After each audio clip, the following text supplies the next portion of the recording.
Shalom, selamat siang bro and sis sekalian. Selamat datang, selamat bergabung. Selamat hari Rabu ya. Apa kabar bro and sis sekalian? Saya percaya kita semua dalam keadaan baik. Mungkin sekalipun ada yang masih sakit, ya tetap kuat ya. Tetap percaya bahwa Tuhan akan memberikan kesembuhan buat bro and sis yang mengalami sakit, yang mengalami gangguan pada kesehatan saudara. Tetap percaya ada tangan Tuhan yang penuh kasih, tangan Tuhan yang penuh kuasa untuk memulihkan dan menyembuhkan saudara ya. Puji nama Tuhan. Hari ini kita akan kembali lagi ya dalam podcast yang kita kasihi, From Heart to Heart. Dari hati ke hati kita mau berbagi, kita mau sharing akan firman kehidupan, firman yang membangkitkan, firman yang memerdekakan kita ya.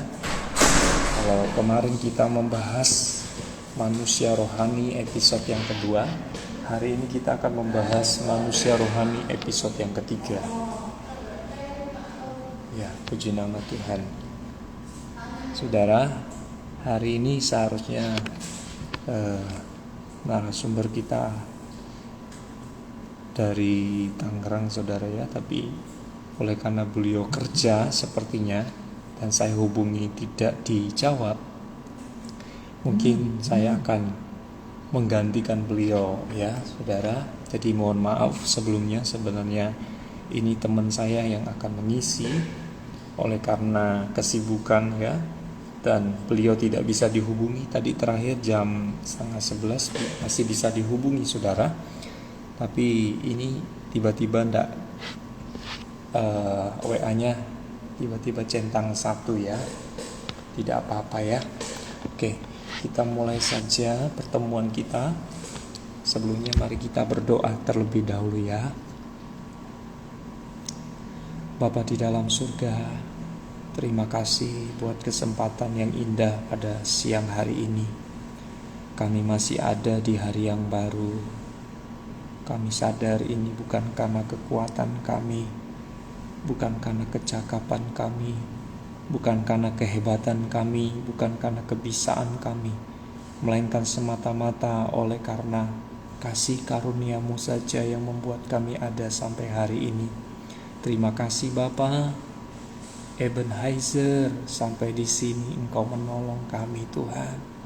Sampai di penghujung tahun 2022 Engkau masih menyertai kami dengan setia, dengan penuh kasih. Kami sangat-sangat merasakan bahwa tangan Tuhan sangat nyata. Kehadiran-Mu sangat terbukti ketika kami ada di penghujung tahun 2022 ini. Tuhan, sebentar kami akan berbincang-bincang mengenai firman Tuhan. Menjadi manusia rohani episode yang ketiga, tidak menjadi tawar hati, namun dibaharui dari sehari ke sehari. Dari Nat 2 Korintus pasal 4 ayat yang ke-16.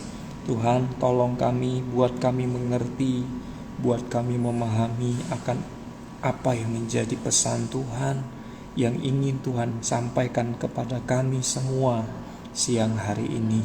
Tuhan, kami tahu kami anak-anak muda yang terbatas, anak-anak muda yang masih rentan dengan dosa, dengan godaan-godaan dunia yang masih kuat mempengaruhi kami sehingga kami sulit untuk keluar dari cengkeraman dunia ini yang telah memikat kami, yang telah mengintimidasi kami, yang telah membuat kami terpenjara oleh dunia ini. Tetapi siang hari ini kami mau mendengarkan suara-Mu, kami mau mendengarkan isi hati-Mu untuk kami dapat tangkap akan pesan Tuhan, sehingga kami dapat jadikan sebagai remah dalam hidup kami pribadi lepas pribadi. Beracaralah Engkau Tuhan dalam podcast kami siang hari ini, dari awal pertengahan hingga pada akhirnya. Kiranya jadi seturut dengan kehendak dan rencana Tuhan. Dalam nama Tuhan Yesus Kristus kami sudah berdoa dan mengucap syukur. Haleluya. Amin. Amin. Ya, shalom. Selamat siang Bro and Sis. Selamat beristirahat. Selamat makan siang bagi teman-teman yang sedang makan siang. Dan selamat menyaksikan podcast kita siang hari ini. Kita kembali akan membahas tentang menjadi manusia rohani episode yang ketiga. Tidak menjadi tawar hati, melainkan dibaharui dari sehari ke sehari, saudara ya. Puji nama Tuhan. Sebentar saudara, hari ini sebenarnya kita diberkati oleh hambanya dari Tangerang saudara. Tapi oleh karena beliau sibuk dengan pelayanannya, dengan pekerjaannya, jadi tadi saya coba berulang-ulang untuk menghubungi beliau. Tiba-tiba WA-nya tidak bisa terhubung saudara ya. Hanya centang satu. Jadi mungkin dalam kesempatan ini, dalam segmen ini saya menggantikan beliau. Ya, selamat datang, selamat bergabung sis. Aku Cantik Mi. Terima kasih sudah tidak jemu-jemu ya, setia untuk menyaksikan podcast From Heart to Heart yang hari ini. Sekali lagi saya mohon maaf kalau narasumber kita berhalangan hadir oleh karena kesibukannya ya, kesibukan beliau dalam pelayanan, dalam pekerjaan, sehingga beliau juga tidak bisa dihubungi Bro and Sis. Jadi ya dengan siap sedia saya harus menggantikan beliau ya. Ya, puji nama Tuhan. Saya harap Bro and Sis jangan bosan melihat wajah saya ini ya, jangan bosan mendengar suara saya, jangan bosan-bosannya mendengar akan celotehan saya saudara ya. Karena saya percaya di dalam kesempatan kita siang hari ini ada pesan yang Tuhan mau sampaikan. Sebelumnya mari saya mengajak kita semua untuk membacakannya di dalam 2 Korintus pasal 4. 2 Korintus pasal 4. Hari ini kita masih membahas tentang manusia rohani episode yang ketiga saudara ya. Tidak menjadi tawar hati ya, tetapi dibaharui dari sehari ke sehari. Wow, luar biasa. 2 Korintus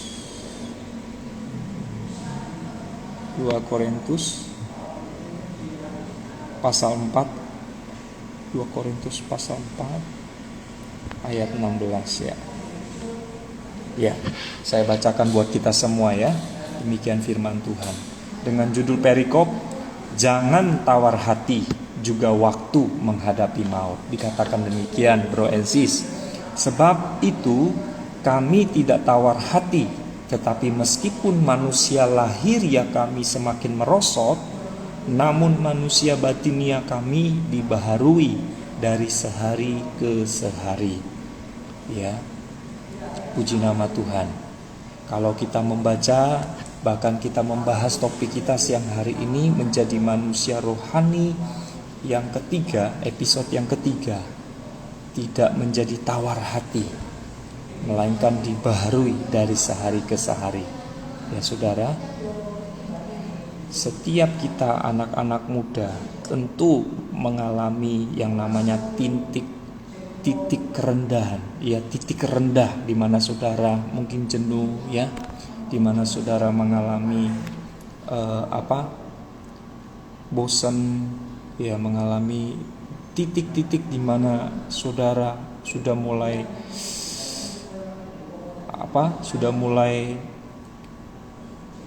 jenuh dengan keadaan saudara, jenuh dengan pelayanan yang mungkin saudara tunaikan tetapi seperti tidak dihargai sesama pelayan Tuhan, mungkin tidak dihargai oleh pendetamu, tidak dihargai oleh orang-orang sekitarmu. Mungkin engkau saat ini sedang menghadapi yang namanya titik terendah ya, sampai-sampai kita mulai tawar hati dengan apa yang kita kerjakan, seperti tidak ada faedahnya kita tunaikan pelayanan kita selama ini. Mungkin pekerjaan kita, mungkin kita dianggap sebelah mata, kita tidak dihargai, ya, kita tidak dihormati, bahkan kita tidak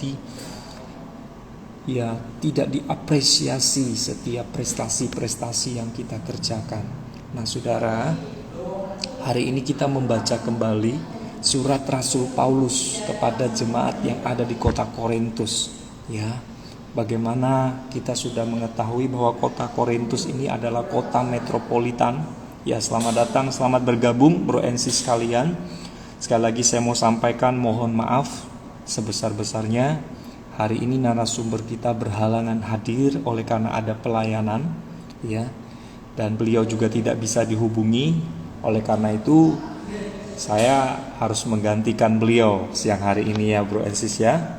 Tidak mengurangi rasa hormat saya yang siap memberikan sebuah penjelasan buat Bro and Sis sekalian.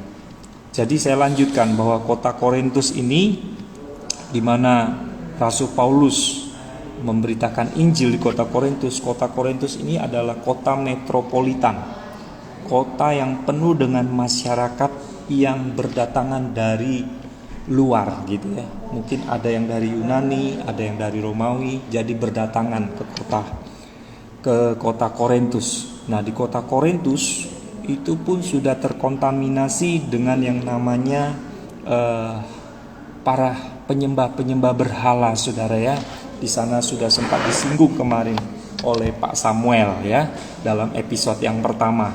Dikatakan bahwa orang-orang Korintus ini menyembah ilah yang namanya Zeus, ya, yang namanya Hermes, ya, yang namanya para penyembah berhala untuk mendatangkan kesuburan, untuk mendatangkan perlindungan, untuk mendatangkan berkat bagi orang-orang yang mempercayai para dewa-dewa saat itu. Nah, saudara, Rasul Paulus menulis surat ini ketika dia ada di dalam penjara, ya, di kota Efesus. Jadi ketika dia menulis surat 2 Korintus pasal 4 ayat yang ke-16, ini posisi Rasul Paulus ada di kota Efesus, ya.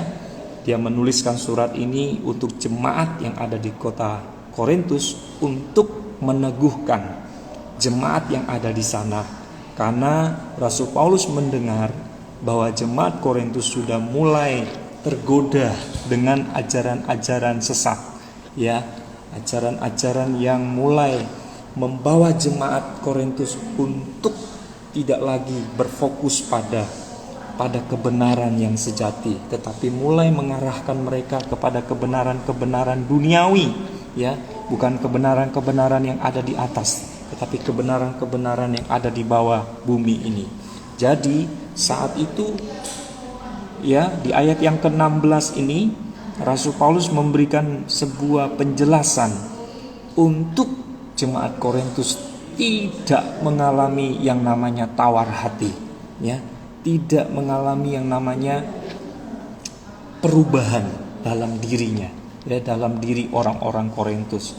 Karena ketika Rasul Paulus ditangkap dan dipenjara, ya, di kota Efesus, mereka mulai kehilangan sosok, mereka mulai kehilangan panutan, mereka sudah mulai kehilangan pribadi yang bisa mereka teladani, pribadi yang mereka bisa contohi. Nah, sekarang tidak ada sama sekali yang mereka bisa contohi kecuali para pengajar-pengajar sesat yang sudah menyusupi, ya, gereja-gereja yang dirintis oleh Rasul Paulus.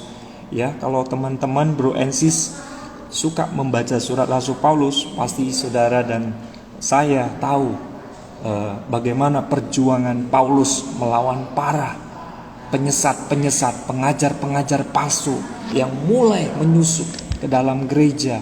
Untuk apa? Untuk membawa, ya, gereja, membawa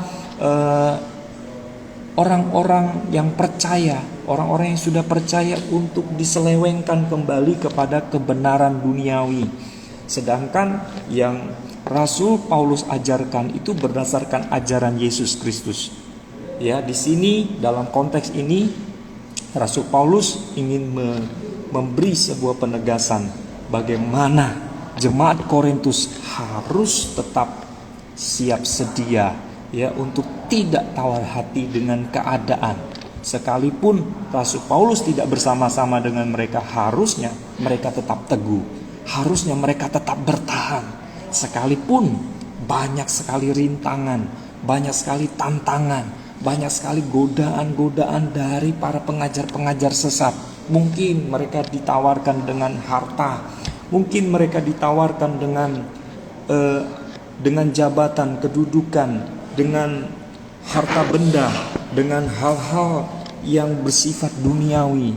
Tetapi disinilah Rasul Paulus menulis surat ini untuk meneguhkan orang-orang percaya yang ada di kota Korintus agar tetap bertahan pada pengajaran yang benar, pada ajaran-ajaran yang sehat, sehingga membuat mereka tidak menjadi berpindah keyakinan, ya, tidak menjadi tawar hati, tidak menjadi yang namanya kehilangan akan fokus mereka kepada Tuhan. Nah, karena itu untuk menjadi manusia rohani episode yang ketiga dalam segmen ini, itu Rasul Paulus sangat spesial, ya. Ini berlaku bagi orang-orang percaya pada saat itu, juga berlaku, masih relevan buat kita semua, ya.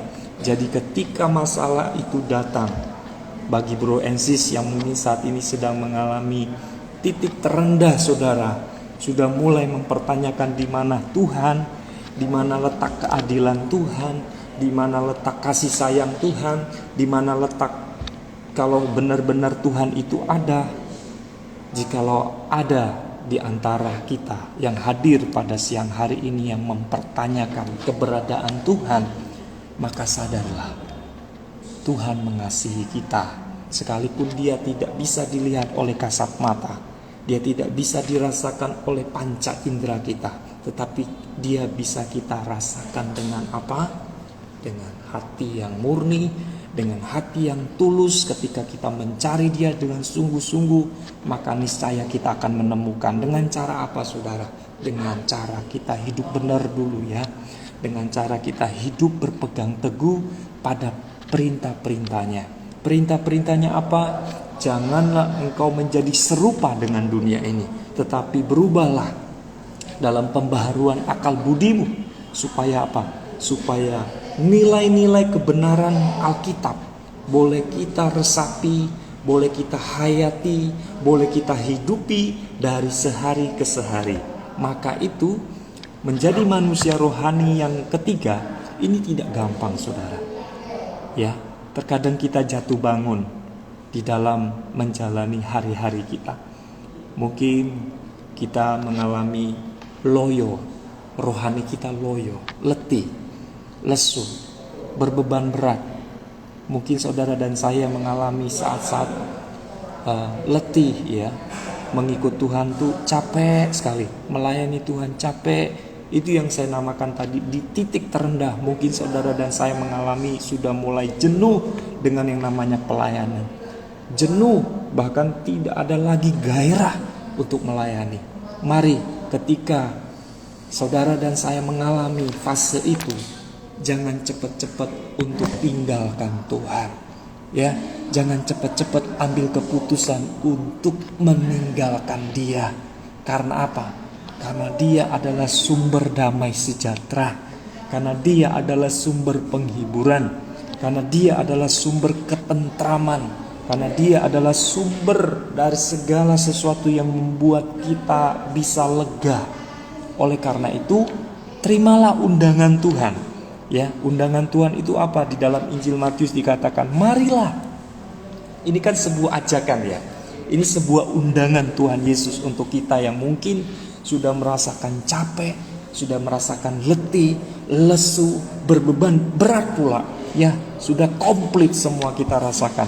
Mungkin kita sudah mulai gak mau Tuhan-Tuhanan, gak mau lagi yang namanya pelayanan, gak mau lagi yang namanya pelayanan, penginjilan. Buat apa?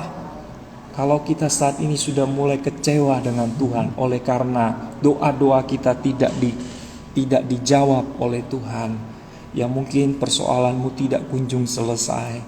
Jangan pernah engkau berputus asa. Jangan pernah engkau tawar hati dengan segala keadaan yang engkau alami, dengan keadaan yang engkau terima ini belum seberapa dibanding dengan apa yang dialami oleh Rasul Paulus, saudara. Rasul Paulus sampai-sampai dia dipenjara, ditangkap, saudara.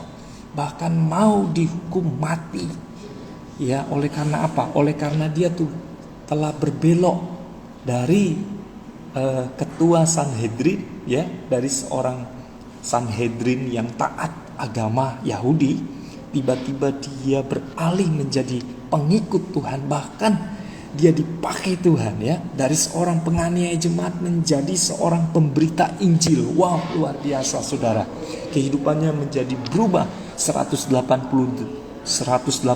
derajat, ya, sehingga melalui kehidupannya dia dipakai Tuhan untuk pergi dari desa ke desa, ya, dari kota ke kota. Kalau kita melihat di Perjanjian Baru, itu surat yang paling banyak ditulis itu suratnya Paulus, saudara. Luar biasa.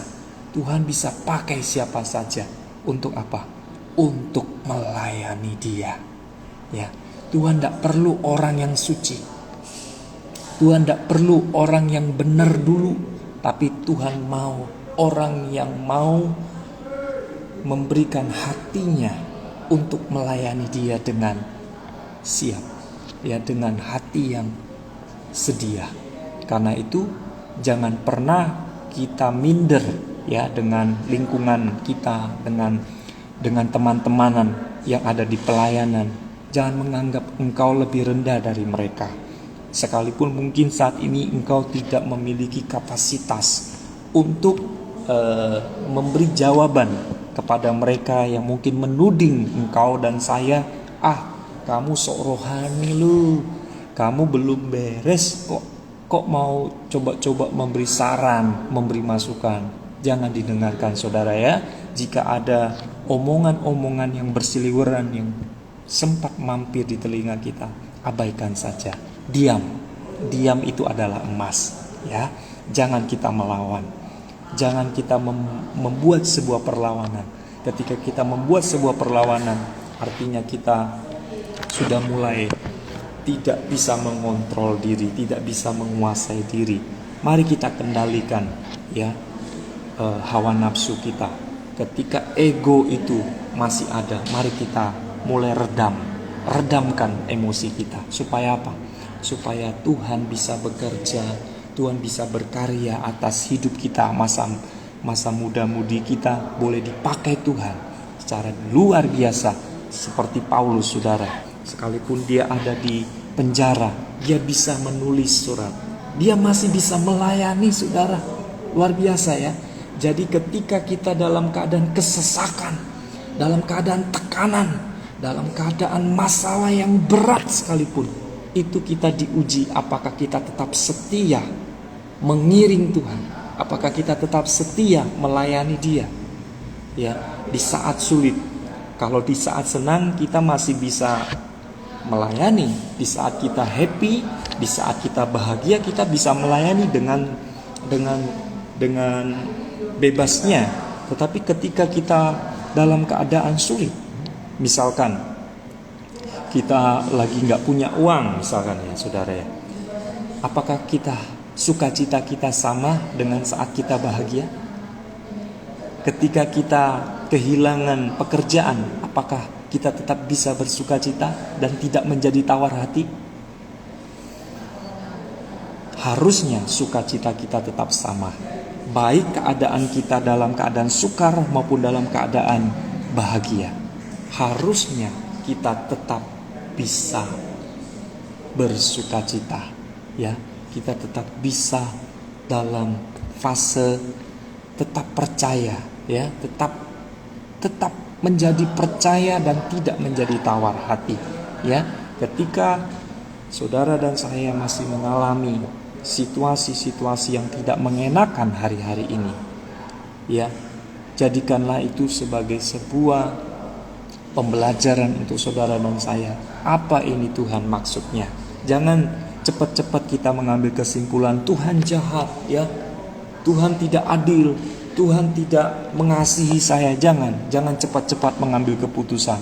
Tapi mari kita tanyakan, Tuhan, apa sih ini maksudnya dari peristiwa ini? Apa sih maksudnya Tuhan? Jadi kita tanya kepada Dia, ya. Karena segala sesuatu diizinkan oleh Tuhan untuk mendatangkan kebaikan, untuk mendatangkan kedewasaan buat kita. Agar apa? Agar kita bisa dari sehari ke sehari kita diperbaharui, dari sehari ke sehari kita didewasakan, dari sehari ke sehari kita semakin meningkat dalam pengenalan kita akan Tuhan. Kalau kita mengaku menjadi manusia rohani yang dewasa, maka tidak ada lagi yang namanya kekecewaan, maka tidak ada lagi yang namanya kepahitan, maka tidak ada lagi yang namanya dendam, tidak ada lagi yang namanya emosi yang tidak terkontrol, tidak ada lagi yang namanya amarah yang berlebih-lebihan, tidak ada lagi yang namanya murka kepada saudara-saudara yang mungkin menyakiti, melukai hati kita. Tidak, ya. Tetapi justru keadaan yang menghimpit kita justru harusnya membuat kita semakin kuat. Justru yang keadaan-keadaan yang menghimpit kita itu justru membuat kita semakin tegar. Justru semakin membuat kita tetap mengandalkan Dia, bahwa hanya Dialah tempat kita berlindung, hanya Dialah gunung batu kita, ya. Hanya dekat Allah saja aku tenang, ya. Daripada nyala keselamatanku, hanya Dia gunung batuku, hanya Dia kota bentengku. Aku tidak akan goyah selama-lamanya. Saudara, Daud saja bisa bernyanyi, bisa bermazmur, mengatakan Tuhan adalah tempat perlindungannya, Tuhan adalah kota bentengnya, Tuhan adalah tempat keselamatannya. Bagaimana dengan saudara dan saya? Bro and sis, saya percaya akan lebih paham cerita Daud, ya. Bagaimana Daud ini memang seorang, ya, anak Tuhan yang sangat mengasihi Tuhan. Hidupnya sangat-sangat kudus, ya, tetapi ada di saat di pertengahan jalan hidupnya dia mengalami yang namanya fase kejatuhan, saudara.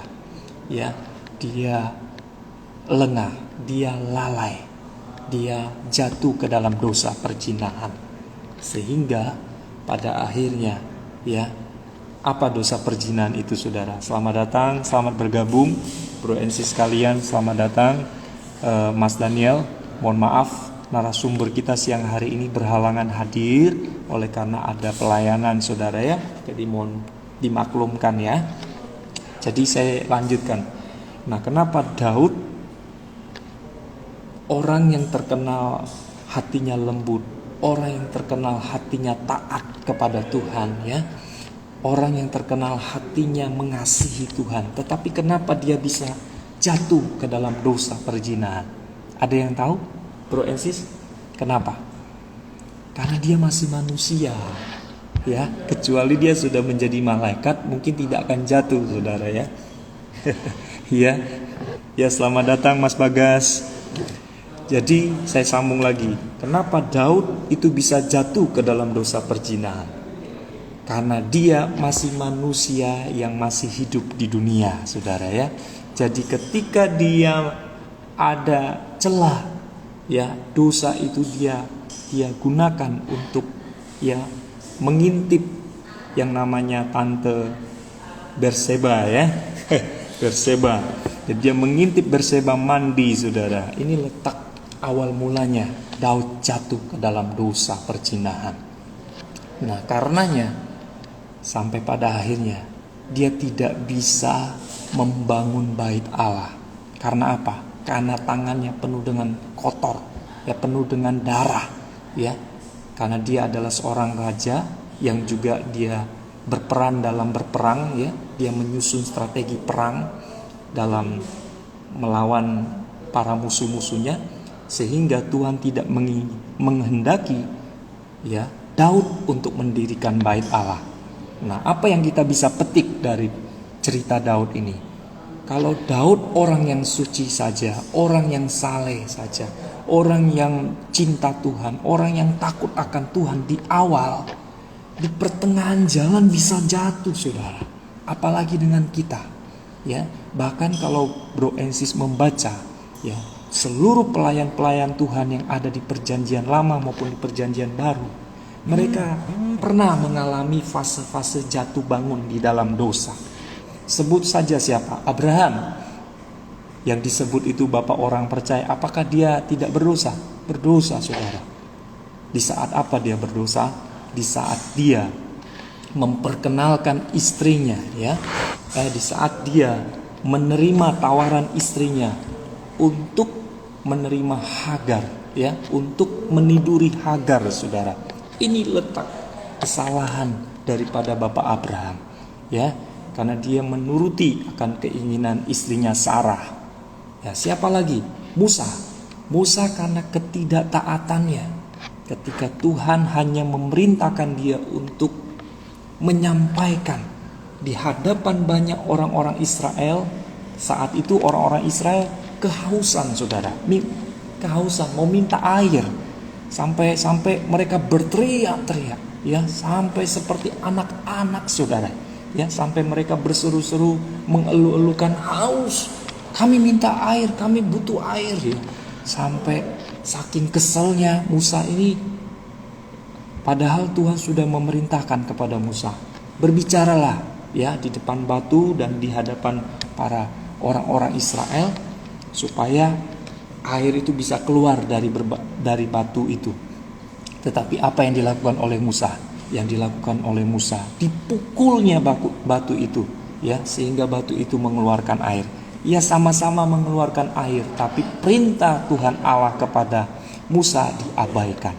Perintah Allah Israel kepada Musa tidak diindahkan. Itu letak kegagalan Musa. Nah, berarti dari sini kita bisa petik, ya, seorang pelayan Tuhan aja bisa gagal, bisa jatuh, saudara.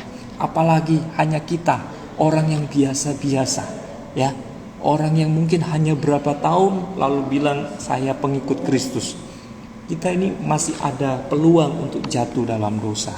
Tetapi mari kita responi ayat 2 Korintus 4 ayat 16 ini. Ketika kita berkomitmen untuk menjadi manusia rohani, maka kita harus siap sedia menanggung risiko.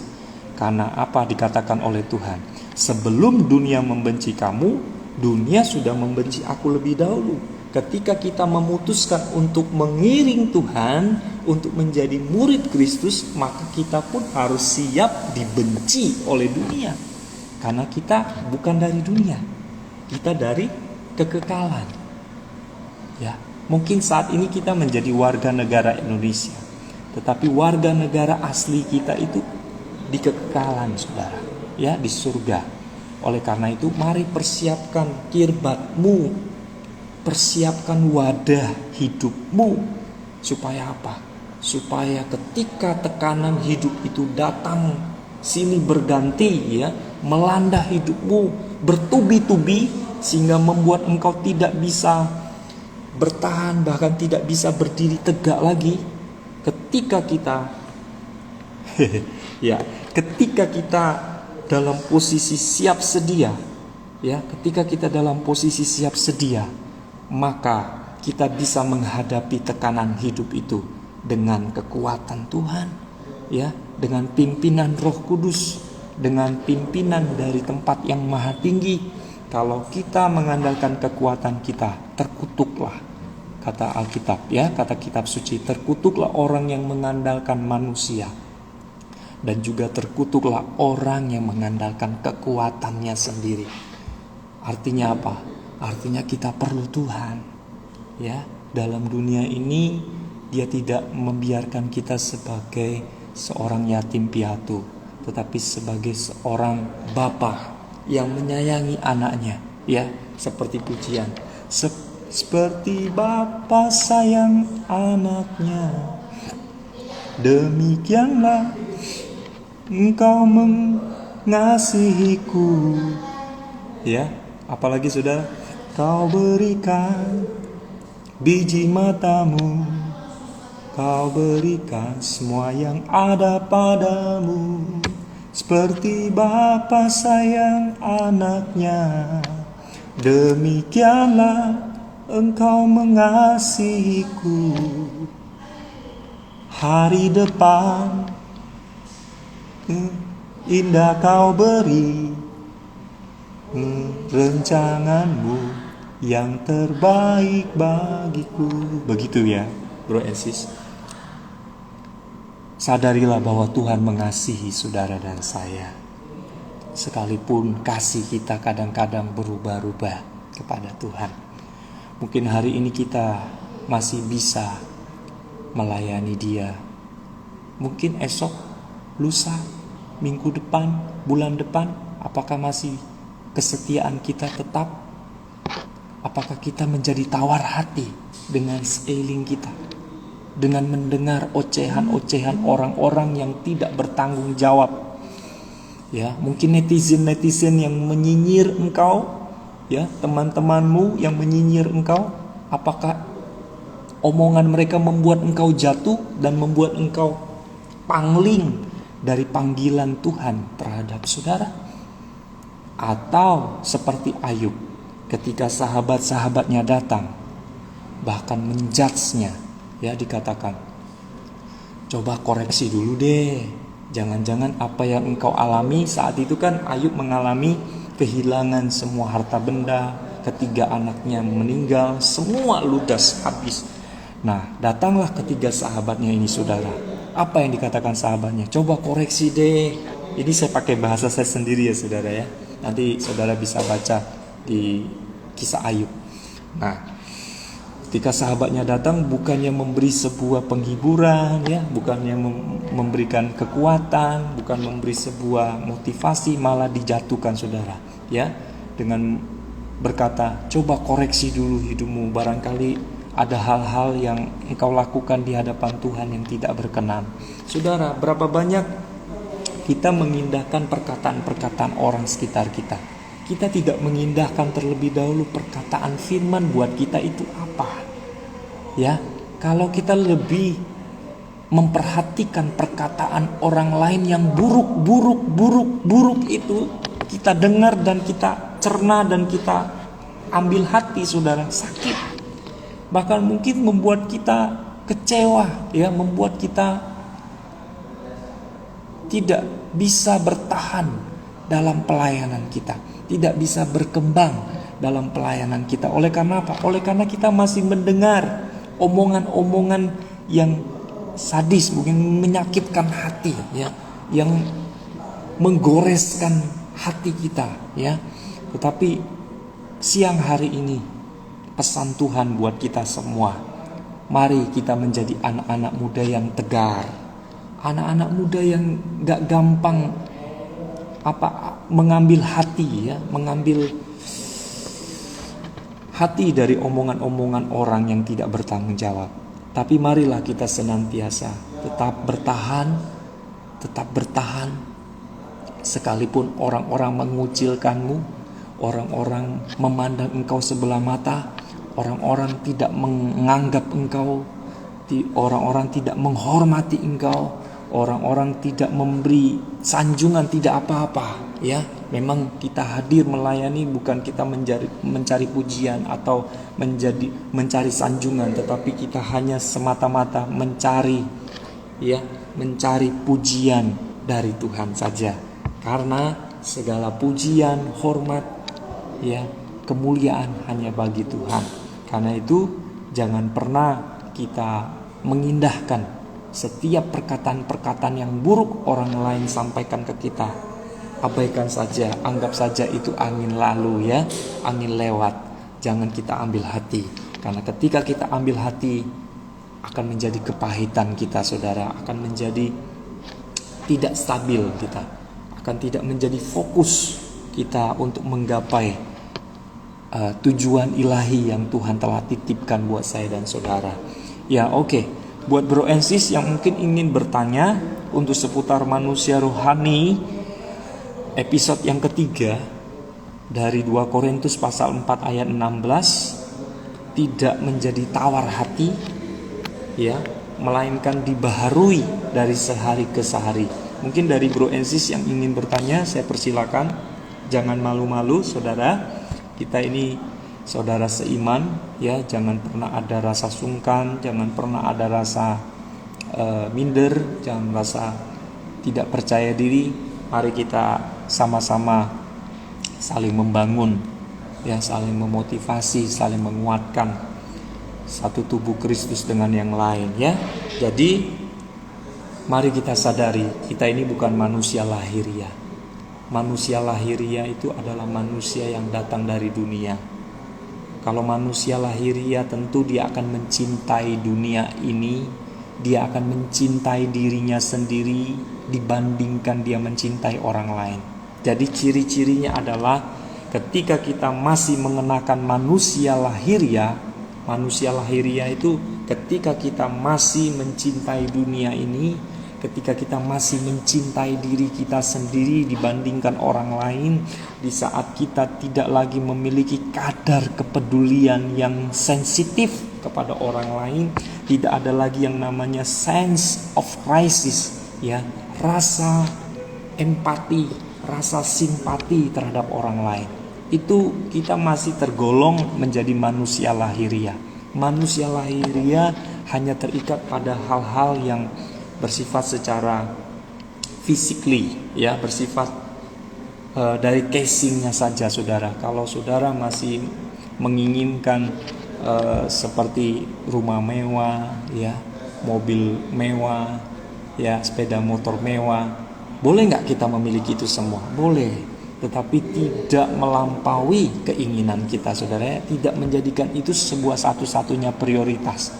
Jadi artinya sadari bahwa saya dan saudara ini adalah manusia rohani. Manusia rohani itu dengan kata lain manusia batinia kita.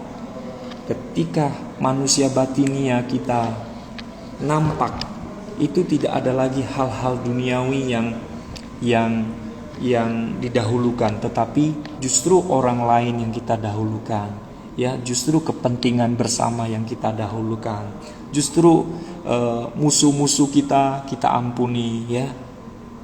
Ketika kita masih ada menyimpan kekecewaan, menyimpan kekesalan, yang menyimpan kepahitan, ya, kepada orang tuamu mungkin, atau mungkin kepada sahabat-sahabatmu, engkau masih menyimpan dendam, engkau masih menyimpan amarahmu terhadap orang tua, terhadap para pendeta-pendetamu, atau terhadap sesama pelayan Tuhan.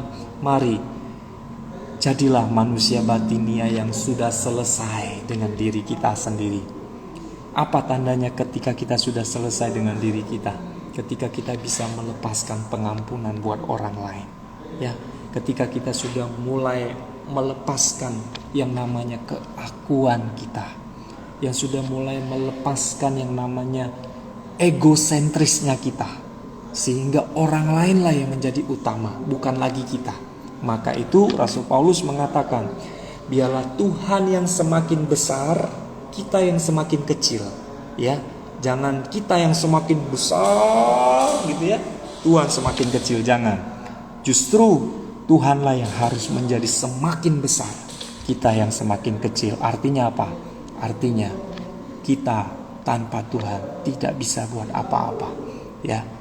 Tanpa Tuhan kita tidak memiliki daya apa-apa. Karena itu jangan bermegah dengan kekuatanmu, jangan bermegah dengan relasi-relasimu, jangan bermegah dengan orang tuamu yang kaya, dengan orang tuamu yang mungkin punya kedudukan, yang punya jabatan, yang punya harta benda yang mewah-mewah. Jangan pernah kita bermegah dengan apa yang ada dalam dunia ini.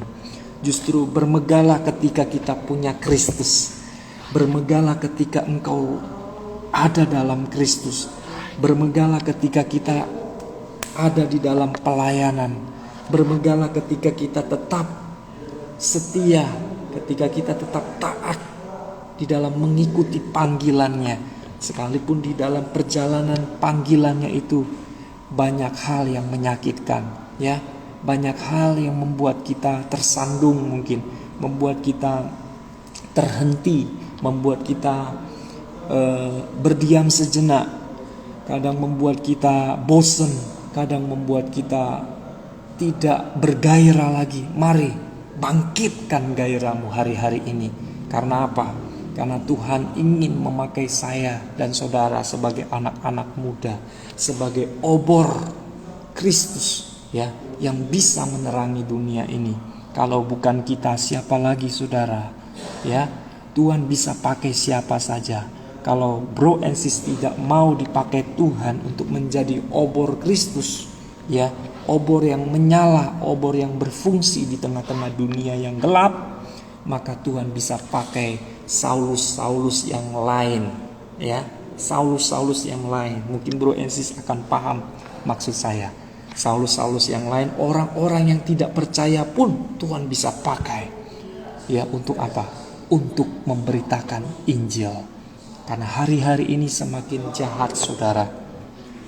Kalau kita sendiri masih belum siap, ya, bahkan kadangkala masih jatuh bangun di dalam dosa, mari ambil waktu untuk mengakui semua kesalahan-kesalahanmu di hadapan Tuhan. Maka niscaya Tuhan itu setia dan adil. Dia akan mengampuni segala dosa-dosa kita. Sekalipun kita masih jatuh bangun, sekalipun kita masih terus melakukan hal-hal yang mungkin menyakiti dia, tapi marilah kita mengambil sebuah tekad yang kuat. Untuk apa? Untuk tidak lagi menjadi manusia lahiriah yang tawar hati, tapi menjadi manusia, ya, batinia, atau menjadi manusia rohani yang tegar, yang kuat, yang bertahan dalam situasi apapun. Dia bisa memberikan pancaran kasih Kristus. Dia bisa memberikan dampak, dia bisa memberikan garam dan terang bagi lingkungannya, ya. Kalaupun ada yang memusuhi engkau hari-hari ini, ya, adapun orang-orang tidak mau berteman dengan bro and sis atau berteman dengan saya dan saudara karena menganggap saudara sudah aneh, ya, karena menganggap saudara sudah lepas dari lingkungan mereka, karena mereka menganggap bro and sis sudah ada di dalam lingkungan rohani, jadi mereka mungkin mulai menghindari saudara atau mulai mengucilkan saudara, mulai tidak menganggap saudara sebagai teman. Tidak apa-apa, ya, kalau dunia tidak menganggap kita, ya, percayalah, itulah salib yang harus kita pikul, ya, itulah salib yang harus kita tanggung, ya. Resiko kita untuk menjadi seorang pelayan Tuhan pun siap dicemooh, ya, siap diomongke, apa aja terserah mereka, ya, sampai mulut mereka berbusa-busa pun terserah. Yang penting kebenarannya bukan seperti itu. Jadi tetaplah tunaikan pelayananmu dengan sungguh-sungguh dan jangan menjadi tawar hati. Karena ketika kita tawar hati, membuat iblis itu semakin leluasa untuk mengintimidasi saudara dan saya, untuk membawa saudara dan saya kehilangan fokus, bahkan menjauhkan kita dari Tuhan, ya, merusak komunikasi kita, merusak relasi kita dengan Tuhan. Karena itu jangan berikan sekecil apapun, ya, kesempatan, celah, sekecil apapun celah jangan berikan, ya, buat iblis. Karena kita tahu iblis hanya tugasnya itu menjatuhkan, ya, hanya merusak, bahkan ingin membawa kita kepada hukuman kekal, yaitu neraka. Oleh karena itu jangan sia-siakan masa muda kita untuk melakukan hal-hal yang tidak penting, ya. Ketika bro and sis digodai untuk clubbing, untuk pesta pora, ya pesta ganja, narkotika, atau hubungan seks di luar nikah. Jangan saudara ya, jangan. Harus memiliki sebuah prinsip, harus berani berkata tidak pada dosa. Karena saudara dan saya ini adalah ciptaan yang baru, yang sesungguhnya yang lalu sudah berlalu, sesungguhnya yang baru sudah datang. Oleh karena itu jangan sia-siakan. Mohon maaf saudara.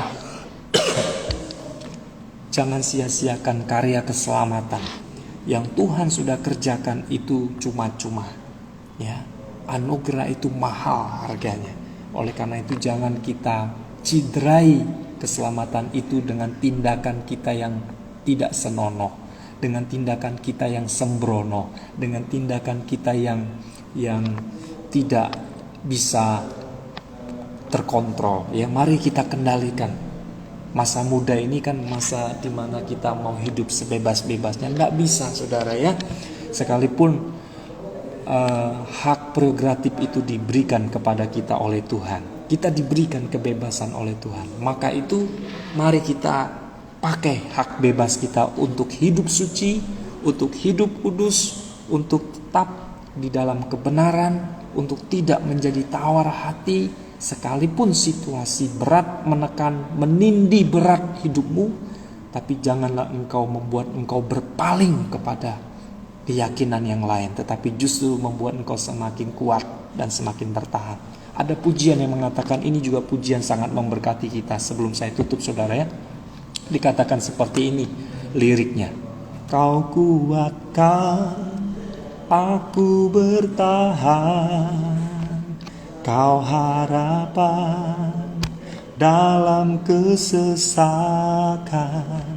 kau buktikan kesetiaanmu Tuhan, Engkau Allah Immanuel. Sekali lagi, kau kuatkan aku bertahan, kau harapan dalam kesesakan, kau buktikan kesetiaanmu Tuhan, Engkau Allah Immanuel.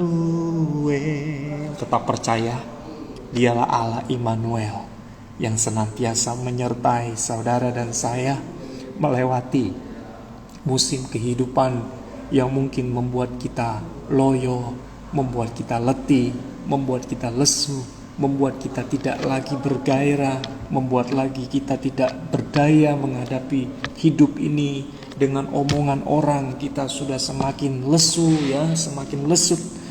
Mari kita tetap percaya, Dia yang akan menyertai dan menguatkan kita. Di saat kita tidak berdaya, di situ kuasanya menjadi sempurna. Oleh karena itu tetap percaya, tetap libatkan Dia dalam segala aktivitasmu. Maka di sana Tuhan akan memberikan kemerdekaan, memberikan kedamaian, memberikan ketenangan, dan memberikan damai sejahtera dalam hati saya dan saudara ya. Puji nama Tuhan. Mungkin ini waktu sudah hampir habis saudara. Terima kasih untuk kesetiaannya. Tetap stay di dalam podcast kita siang hari ini. Saya percaya kita semua diberkati ya, sekalipun narasumber kita tidak hadir oleh karena beliau berhalangan. Jadi sekali lagi saya mohon maaf atas ketidaknyamanan karena narasumber kita hari ini tidak bisa memberkati kita. Mungkin next time akan memberkati kita ya. Ya, bagi Bro and Sis yang ingin bertanya, nanti saya persilakan buat Bro and Sis DM atau ya via chat juga boleh ya. Saya persilakan buat Bro and Sis yang ingin bertanya nanti via DM habis video podcast ini. Mari saya ajak kita semua berdoa. Terima kasih Tuhan untuk siang hari ini Engkau masih mengasihi kami. Engkau masih berkenan untuk menyampaikan suaramu, menyampaikan isi hatimu kepada kami.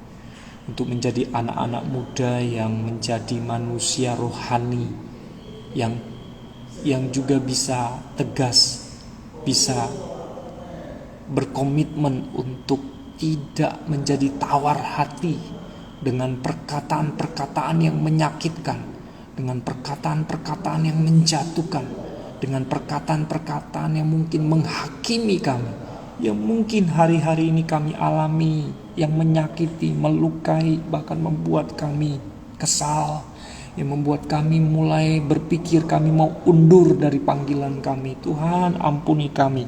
Kalau ada pikiran-pikiran untuk mundur dari pelayanan, atau ada pikiran-pikiran untuk mundur dari pekerjaan Tuhan, dari masa muda kami, mungkin hari-hari ini kami kecewa dengan pasangan kami, mungkin kami hari-hari ini kecewa dengan orang tua kami, mungkin hari-hari ini kami sangat murka dengan orang-orang dekat kami. Tuhan, hari ini kami mau melepaskan pengampunan buat mereka, karena ketika kami melepaskan pengampunan, di sana ada pemulihan.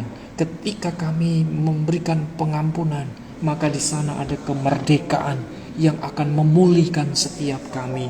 Tuhan, tolong kami Bapa, agar kami tetap menjadi manusia batinia, menjadi manusia rohani yang dibaharui pikiran kami, hati kami selalu dibaharui. Dari sehari ke sehari hidup kami menjadi hidup yang memberi dampak, hidup yang membawa pancaran Kristus, menjadi obor Kristus yang bisa menerangi dunia yang gelap, yang bisa menerangi lingkungan kami yang gelap. Oleh karena itu Tuhan, pakailah kami semua anak-anak muda yang mendengarkan podcast siang hari ini, boleh membangkitkan spirit kami untuk tetap percaya.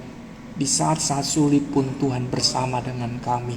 Engkaulah Allah Immanuel yang menguatkan kami, yang memampukan kami, yang menyanggupkan kami untuk melewati fase-fase hidup kami yang mungkin membuat kami hari-hari ini sudah mulai kehilangan gairah. Bangkitkan kembali roh kami Tuhan, bangkitkan kembali gairah kami untuk mengiring Engkau, untuk menjalani aktivitas kami di masa muda ini dengan sungguh-sungguh takut akan Tuhan.